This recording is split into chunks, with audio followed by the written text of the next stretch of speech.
as you can well imagine, some operas are fun, some operas are difficult, some operas are, let's say, fun and long, and some operas aren't. Some operas are frankly boring to accompany. Let's say some of the Wagners and the Strausses, even though they're long, it's such beautiful music, it's so challenging, but it's really satisfying.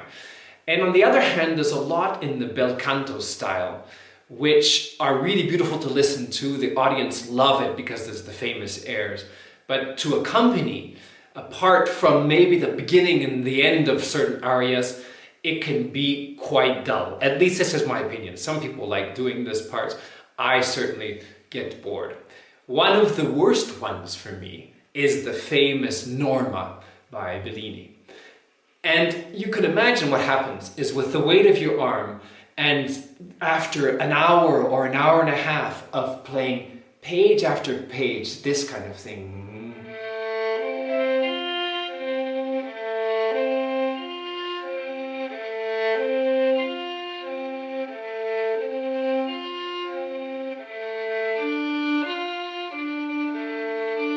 you start to shake because you have to support this weight, you have to keep it really piano, really controlled, you have to listen to the singer because he or she is always very free, you can't be ahead, you can't be too loud, and then you turn the page, your arm is tired, and what you have another 2 pages of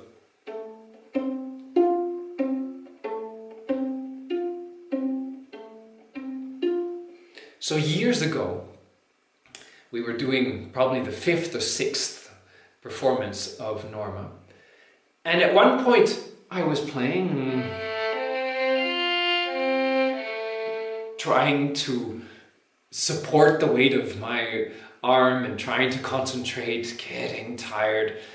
And all of a sudden I feel a little tap on the shoulder from my stand, from someone of the first violin section behind me. So I'm playing and I feel this little tap, tap on my shoulder. And I look behind, because it's in the middle of the performance, and the guy behind me is playing. So where did the movement come from? And at this point, my stand partner looks at me and sees tries to see what I'm looking at. And she takes her bow and goes like this on my shoulder. And so I kind of move aside.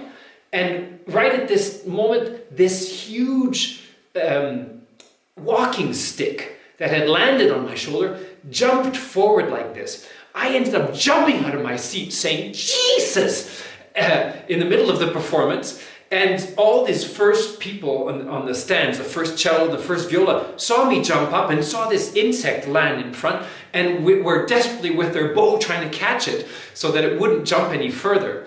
At this point, the conductor had to give an entrance to the choir and didn't, because he was a little bit concerned with what was going down in the pit. Half the choir entered, half the choir didn't. There was complete chaos for about 5-6 seconds.